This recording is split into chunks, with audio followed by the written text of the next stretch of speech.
देश में कोरोना का कहर फिर से शुरू हो गया है क्योंकि एक बार फिर से सेमी लॉकडाउन जैसे हालात दिख रहे हैं। सेमी दिल्ली में येलो अलर्ट जारी हो गया है। इसका मतलब क्या होता है ये आपको मैं बता दूं, लेकिन उससे पहले ये जान लीजिए कि ये जो येलो अलर्ट है वो एक तरीके से सेमी लॉकडाउन ही है, जिसके तहत दिल्ली में अब दुकानें और मॉल सुबह 10 से रात 8 बजे तक खुलेंगे और इवन की तर्ज पर ही ये दुकानें खुल पाएंगी। मॉल भी इसी तरीके से। दिल्ली में स्कूल कॉलेजेस बंद रहेंगे। मेट्रो और बसेस की जो क्षमता है वो 50% कर दी गई है। मेट्रो और बसेस में खड़े रहने की अब आपको अनुमति नहीं है। रात 10 बजे से सुबह 5 बजे तक कर्फ्यू रहने वाला है। रेस्टोरेंट में 50% की क्षमता के साथ ही खोलने की इजाज़त है। सुबह 8 से रात को 10 बजे तक रेस्टोरेंट खुले रहेंगे। शादियों में सिर्फ 20 लोगों को ही इजाज़त दी जाएगी। सिनेमा, बैंक्वेट, जिम, स्पा बंद रहेंगे। धार्मिक स्थल में श्रद्धालुओं की एंट्री जो है वो बैन रहेगी। ऑटो, ई रिक्शा, टैक्सी, इन सब में सिर्फ 2 यात्री ही सफ़र कर पाएंगे। प्राइवेट ऑफिसेज जो हैं, दफ्तर जो हैं, वो 50% क्षमता के साथ ही खुल पाएंगे। प्राइवेट दफ्तर सुबह 9 बजे से शाम 5 बजे तक ही आप खोल पाएंगे। दिल्ली में ये फैसले इसलिए करने पड़ रहे हैं क्योंकि केसेस लगातार बढ़ रहे हैं और यह हाल सिर्फ दिल्ली का नहीं है, पूरे देश का है। कुछ राज्यों की सरकारें और पार्टियां उसके बावजूद चुनावी मोड में नजर आ रही है। कोरोना के खतरे को मान ही नहीं रहे हैं।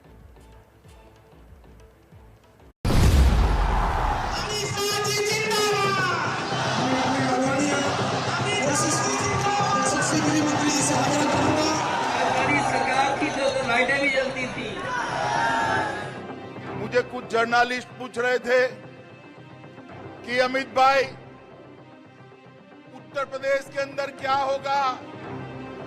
मैंने उनको कहा हरदोई की रैली देख लो, जवाब मिल जाएगा उत्तर प्रदेश में क्या होगा। जहां तक नजर पहुंचती है मुंड ही मुंड दिखाई पड़ते हैं।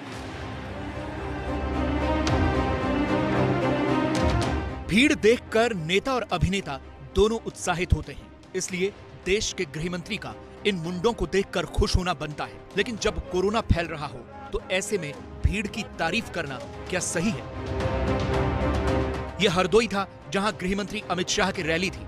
रैली में भले ही भीड़ रही हो, लेकिन भीड़ ने मास्क नहीं लगाया हुआ था। हरदोई से पहले अमित शाह के सुल्तानपुर में भी रैली थी, यहां भी भीड़ थी। बीजेपी के कार्यकर्ता अगली कुर्सियों पर बैठे हुए थे, लेकिन मास्क किसी ने नहीं लगाया था। आप भारतीय जनता पार्टी के हैं, फिर भी ये हाल है, क्या कहेंगे इस पे आप? हाँ भैया, लगाना चाहिए, लेकिन अब भीड़ के उसमें नहीं हो पा रहा है। करना चाहिए। मेरे कहने से तो आप मास्क लगा लीजिए। लेके नहीं आए हैं। आप मास्क नहीं लगाई हैं और थर्ड वेव चल रहा है, पूरे 50,000 की भीड़ में मास्क नहीं, क्या कहेंगे इस पे आप? नहीं, ये तो खैर गलती हम करेंगे तो हम लोगों को कैसे बताएंगे। वो इस समय मास्क बहुत जरूरी है। खतरा बढ़ेगा तो हम लोग मास्क लगा करके सभी लोग नियमों का पालन करेंगे।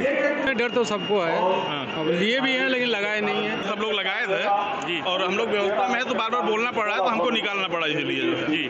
भाई डर नहीं है? नहीं, डर तो है ही है। आप मास्क तो आपके चेहरे पे पूरे करता है, लोग मास्क नहीं लगाए। हाँ, ये तो है, लगाए तो नहीं। पूरे उत्तर प्रदेश में यही हाल है। आज प्रधानमंत्री नरेंद्र मोदी कानपुर में थे। यहाँ मेट्रो रेल का उद्घाटन करने के बाद उन्होंने एक रैली को भी संबोधित किया। उनकी रैली में शामिल होने के लिए लोगों के इस रेले को देखिए, हजारों की संख्या में लोग चले आ रहे हैं। पुरुष, महिलाएं, बच्चे, बुजुर्ग, सब, हर उम्र, वर्ग और समुदाय के लोग। लेकिन किसी के चेहरे पर अगर मास्क दिख जाए तो उसे इनाम दिया जाना चाहिए।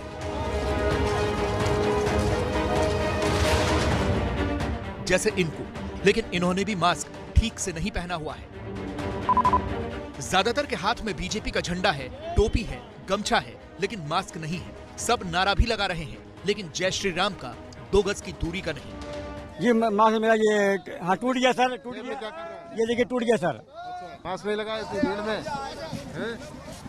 क्यों भैया, मास्क कहाँ है? अरे मास्क तो बुला लाया मास्क। ये क्या लगाए हो? अरे हमें क्यों दिखा रहे हो? क्यों मास्क कहाँ है? भीड़ में सब लोग आ रहे हो ना। मास्क है, रुमाल। क्या बीजेपी, क्या समाजवादी, रैलियों में भीड़ और कोरोना के सवालों पर सब घिर रहे हैं। ये अखिलेश यादव की रैली की भीड़ है। भीड़ भयंकर है, बड़ी है, लेकिन यहाँ भी कोरोना की किसे पड़ी है। इस बार 22 में उन्नाव से इंकलाब होगा और 22 में बदलाव होगा।